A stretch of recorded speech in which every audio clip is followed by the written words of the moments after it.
Manifestation کی اب میں بات کرنا چاہوں گا. پہلے تھوڑا سا آڈینس کو بھی بتا دوں کہ یہ ایکچولی ہے کیا. شیخ, مینیفیسٹیشن بھی بدھسٹ اور ہندو مونکس کا ہی آپ سمجھ لیں بیک گراؤنڈ وہیں سے آ رہا ہے.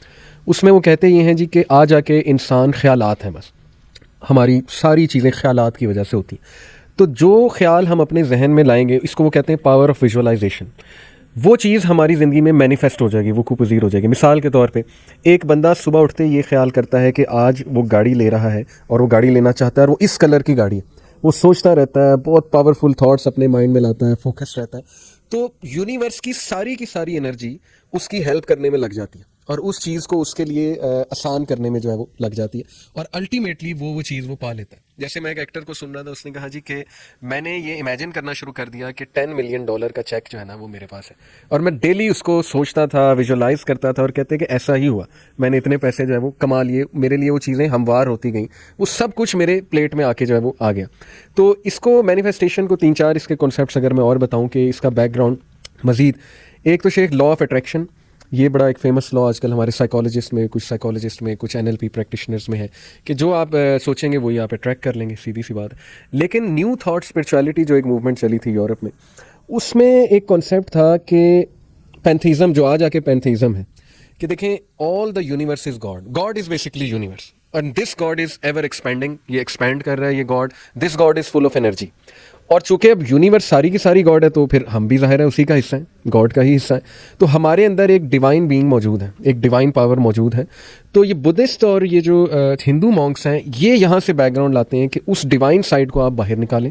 جب وہ ڈیوائن سائڈ باہر نکلے گی تو آپ سپر ہیومن ایبلٹیز پالیں گے, ڈیوائن پاور بھی آپ کے پاس آ جائے, ڈیوائن, آپ 2 مہینے بھوکے رہ جائیں گے, ٹھیک ہے, آپ جو ہے وہ الٹے لٹک جائیں کہیں اور بس وہ فوکس مینٹین اپنا کریں. یہ چیزیں بڑی عجیب و غریب جو ہے وہ مجھے لگتی ہیں مینیفیسٹیشن کے حوالے. اصل میں دیکھیں جہاں تک اس بات کا تعلق ہے, 2 پہلو ہیں آپ کی اس بات کے, جی اور دونوں ہی اپنی اپنی جگہ بہت اہم ہیں. ایک تو اس کا جو کانسیپٹ کیا ہے یہ, جی اور اس کے پیچھے اس کی ہسٹری کیا ہے اس کانسیپٹ کی, اور اصل میں اس میں پیچھے عقیدہ کیا ہے. صحیح. اور دوسرا یہ ہے کہ اس کا جو ایکچوئل اس کی ایگزسٹنس ہے وہ, جہاں تک تعلق ہے اس کی ایکچوئل ایگزسٹنس کا, کہ آپ جو چیز کرنا چاہتے ہیں وہ آپ کے لیے راستے آسان ہو جاتے ہیں, پازیٹیو اور نیگیٹو یہ سوال نہیں ہے. صحیح. سوال یہ ہے کہ جو بھی کچھ آپ سوچتے ہیں یا کچھ کرنا چاہتے ہیں تو وہ بالآخر آپ وہ کر گزرتے ہیں یا کر پاتے ہیں. ٹھیک. تو قرآن کہتا ہے نولیہ ما تولیٰ, کوئی جدھر جانا چاہتا ہے ہم اس کو پھیر دیتے ہیں. صحیح. اس میں کون سی بات ہے, صحیح. اللہ تعالیٰ اسباب آسان کر دیتا ہے. صحیح. جس نے کہیں جانا ہے, پھر والذین جاہدوا فینا لنہدینہم سبلنا, جو ہمارے راستے میں کوشش کرتے ہیں ہم ان کو اپنا راستہ بتا دیتے ہیں. تو یہ دونوں طرف کوئی شخص اگر جانا چاہتا ہے تو اللہ کی طرف سے تو راستے آسان ہو جاتے ہیں. اب یہ ہر شخص کی اپنی مرضی ہے کہ وہ کدھر جانا چاہتا ہے. اب یہ کدھر جانا چاہتا ہے, میں پہلے بھی جو بات شروع کی تھی, انما الاعمال بالنیات. صحیح. تو نیت جو ہے وہ دل کا عمل ہے, اس کا تعلق دل و دماغ کے ساتھ. صحیح. تو وہ دل و دماغ میں جو کچھ ہے وہ خیالات ہے. تو خیالات اور اس کے جو ظاہری اعمال ہیں دونوں کے مطابق کوئی شخص کہیں جانا چاہتا ہے تو وہ ادھر کو اللہ تعالیٰ اس کا راستہ آسان کر دیتے ہیں. یہ بات عملاً موجود ہے. جی. لہٰذا قرآن نے سادہ بات کہہ دی, انا ہدیناہ السبیل اما شاکرا و اما کفورا. دونوں راستے ہم نے بتا دیے ہیں, کوئی ادھر جانا چاہے کوئی ادھر چلا جائے, ادھر جانا چاہے ادھر چلا جائے. شیخ یہ فالہمہا فجورہا و تقواہا, یہ بھی میرا خیال بالکل وہی ہے کنسیپٹ کہ ونفس وما سواہا فالہمہا فجورہا و تقواہا, کہ ہم نے نفس کو سوارا اور اس کے اندر ہم نے الہام کر دیا, اس میں برائی بھی الہام کر دی اور اس میں نیکی بھی الہام کر دی. اب اس میں نیکی بھی موجود ہے, برائی بھی موجود ہے. اب آپ کی مرضی ہے کہ آپ اس کو نیکی کو ڈیولپ کر لیں تھرو پریکٹس, تو وہ غالب آ جائے گی آپ کی بدی کے اوپر, اور وہ مغلوب ہو جائے گی اور یہ ڈومینیٹ کر جائے گی, اور اس کے مطابق آپ کے راستے آسان ہوتے چلے جائیں گے. اور اس کو ایک اور حدیث میں اس طرح سے بھی کہا گیا کہ جہاں جو حدیث قدسی ہے, جب نبی پاک صلی اللہ علیہ وسلم اللہ فرماتا ہے انا عند ظن عبدی بی, میں اپنے بندے کے گمان کے مطابق معاملہ کرتا ہوں. اب بندہ جو جس طرح کا گمان کرتا ہے, اچھا اس میں نا اصل میں ہر شخص جو گمان کر رہا ہوتا ہے نا, اس کے امکانات بھی وہ اپنے ذہن سے سوچ رہا ہوتا ہے. اچھا اس کا تعلق کوئی خاص مونکس یا یوگیوں کے ساتھ صرف نہیں ہے. ہم اپنے مثلاً آپ یہاں سے اسلام آباد سفر شروع کرتے ہیں, جی, آپ کے ذہن میں ایک خیال آتا ہے کہ میں انشاءاللہ خیریت سے پہنچ جاؤں گا. دوسرا خیال آتا ہے کہ شاید ایکسیڈنٹ نہ ہو جائے. تیسرا خیال آتا ہے گاڑی خراب نہ ہو جائے. اچھا یہ سارے خیالات آ رہے ہوتے ہیں. اچھا جس شخص کی یہ جو تخیل کی قوت ہے وہ ذرا اسٹرانگ ہوتی ہے, وہ ہو سکتا ہے کہ وہ جو ٹھیک بات ہے وہ زیادہ تر سوچ لے. یہ ممکن ہے. صحیح. وہ میری ایک بہن ہے اور وہ جب ہم اکٹھے ہوتے تھے, اب تو خیر ماشاءاللہ وہ پوتوں والی ہے, دوتوں والی ہے, تو وہ جب ہم گھر میں ہوتے تھے تو وہ کہا کرتی تھی, ہم نے کوئی واقعہ ہو جانا نا, اس نے کہا نا مجھے پہلے ہی پتا تھا. ایسے اکثر ہوتی ہے خواتین کا, مجھے پہلے ہی پتا تھا ایسے ہو جانا. مجھے پہلے پتا نہیں, اس کو کہتی تھی کہ تم نے پہلے بتا دیا کرو کہ کیا ہونے والا ہے. پہلے تو نہیں بتا. اصل بات یہ کہ بندہ سوچ رہا ہوتا ہے کہ یہ امکان بھی ہو سکتا ہے, یہ امکان بھی ہو سکتا ہے, یہ بھی ہو سکتا ہے, ان میں سے ایک وقوع پذیر ہو جاتا ہے. تو آدمی کہتا ہے یہ میں نے پہلے سوچا ہوا تھا. تو اصل میں یہ جو مونکس وغیرہ ہیں جو بہت زیادہ میڈیٹیشن کرتے ہیں, اور یہ یوگا کا اسی میڈیٹیشن کے ساتھ تعلق ہے. اصل میں یوگا کا اسی میڈیٹیشن کے ساتھ تعلق ہے. یہ اصل میں یوگا کے فلسفے کے اندر یہ بات شامل ہے کہ اپنی روح کو جسمانی ثقل سے یا جسمانی جو گریوٹی ہے اس سے آزاد کروا کے اس کو عالمگیر روح کے ساتھ متصل کرنا. اب وہ جو عالمگیر روح ہے اصل میں وہ گاڈ ہے. اور یہ بالکل وہی تصور ہے پینتھیزم والا کہ جب آپ کہتے ہیں کہ ہم سب خدا ہے, تو اس کے دیکھیں یہ ایک, اس کو آپ جب ہم بیک گراؤنڈ کے اعتبار سے دیکھتے ہیں تو یہ پہلی دفعہ یہ تصور یہ قبل 5ویں یا 6ٹھی صدی قبل مسیح میں جو ایلیا کے فلاسفرز تھے, جب ہم یونانی فلسفے کو دیکھتے ہیں تو اس کی ابتدا آیونیا کے فلاسفر سے ہوتی ہے. انہوں نے بالکل جو انٹرپریٹیشن کی تھی اس کائنات کی وہ مادی تھی, میٹر سے انہوں نے کی تھی. لیکن اس کے بعد جب یہ لوگ آئے ہیں جن کو ہم کہتے ہیں ایلیا کے فلاسفر, تو یہ 3 ان کے نمائندہ فلسفی ہیں, زینوفینیز ہے, زینو ہے, اور پارمینیڈیز. انہوں نے جو تصور دیا ہے, یہ تصور دیا ہے, وہ کہتے ہیں کہ کائنات کی انٹرپریٹیشن مادی نہیں کی جا سکتی, یہ عقل سے کی جا سکتی, خیال سے کی جا سکتی. پھر وہ خیال میں وہ کہتے ہیں کہ اس میں جو اصل حقیقت ہے اس کائنات میں, خاص طور پہ زینوفینیز نے سب سے پہلے کہا تھا کہ خدا جو ہے وہ مجسم خدا نہیں ہے, اس سے پہلے مجسم خدا کا تصور تھا. اور ہومر اور ہیسویڈ کی نظمیں 8ویں 9ویں قبل مسیح میں دیکھ لیں, یا پھر جو اورفیس کے جتنے تھے اشعار, اس کے اندر جو تصور دیا گیا تھا روح اور جسم کو الگ کر کے, وہاں جو خدا کا تصور اس سے پہلے تھا وہ بالکل ایسے ہی تھا انسانوں جیسے. وہاں خدائی کنبے کا تصور تھا, یہ باپ ہے, یہ بیٹا ہے, یہ بیوی ہے, اور آپ دیکھتے ہیں. اچھا, اس کا مطلب یہ ہوا, انہوں نے خود کہا, یہ ایلیائیوں نے پہلی دفعہ کہا کہ اس کا مطلب تو یہ ہوا کہ اگر گائے بھینسیں جو ہیں وہ بھی خدا کا تصور رکھتی تو ان کا خدا پھر گائے بھینسوں جیسا ہوتا, کیونکہ انسانوں نے جو خدا کا تصور بنایا تو انسانوں جیسا ہے. تو انہوں نے کہا ایسا نہیں ہے, وہ ماورا ہے. اور وہ ماورا کیا ہے؟ انہوں نے کہا ساری کائنات خود خدا ہے. یہ پہلی دفعہ تصور آیا.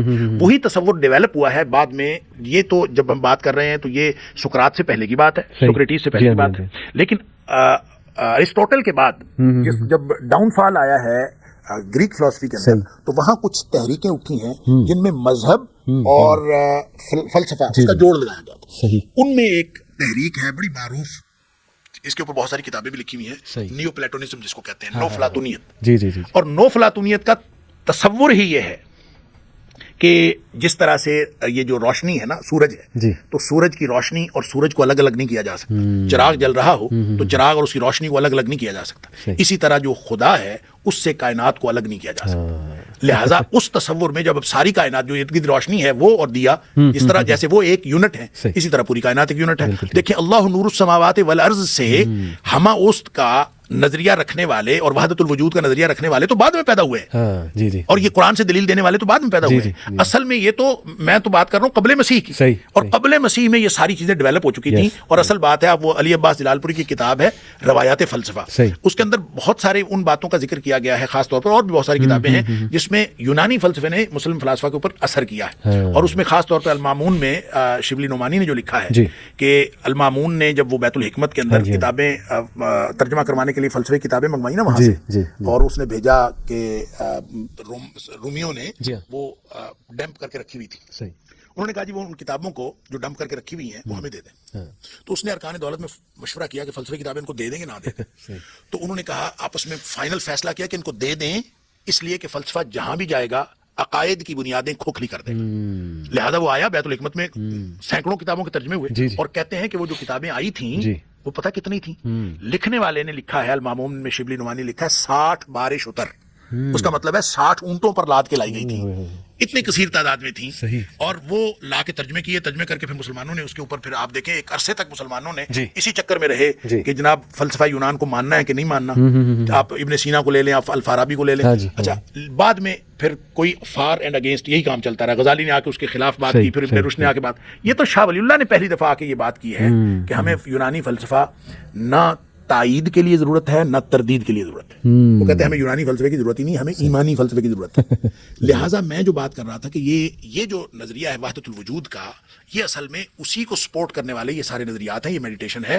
لہٰذا جب آپ اس کو, جو اس کا تعلق قبل مسیح کے ساتھ ہے, اور قبل مسیح میں آپ جب دیکھتے ہیں تو وہاں آپ کو بڑی ایک دلچسپ بات ہے کہ اورفیس کے مذہب میں جو 8ویں صدی قبل مسیح میں ہوا ہے, وہاں اواگون کا تصور موجود ہے, جو نیچے کا نظریہ تناسخ ارواح, جو کہ ہندوؤں کا نظریہ ہے, اور ہندو بھی چونکہ ایک قدیم ترین تہذیبوں میں سے ایک تہذیب ہے. لہٰذا لگتا یوں ہے, اور باقاعدہ یہ مورخین فلسفہ نے لکھا ہے کہ لگتا یہ ہے کہ یہ کوئی علاقائی کنیکشن ہوا تھا اس دور میں, اور یہ نظریہ ہندوستان سے ہی وہاں یونان میں پہنچا, اور یونانی جو ہے وہ اس بات کے قائل تھے کہ نظریہ تناسخ ارواح کی. لہٰذا وحدت الوجود ٹریول کرتا ہوا جہاں بھی آیا, آپ نے دلائل جہاں سے بھی لیے, اصل بات تو یہ ہے کہ ہم جس چیز کو پروموٹ کر رہے ہیں وہ عالمگیر روح کے ساتھ اتصال, خدا کے ساتھ اتصال کا ایک نظریہ ہے. اس ایسا کوئی نظریہ شریعت نے نہیں دیا. بالکل ٹھیک. اور حضرت مجدد الفسانی علیہ الرحمہ نے بہت ہی بات, شیخ احمد سرندی نے بات, شاندار بات اور شاندار طریقے سے بات کی. انہوں نے کہا کہ یہ لوگ جو وحدت الوجود والے ہیں نا, یہ سلوک کی پہلی منزل کے مسافر تھے.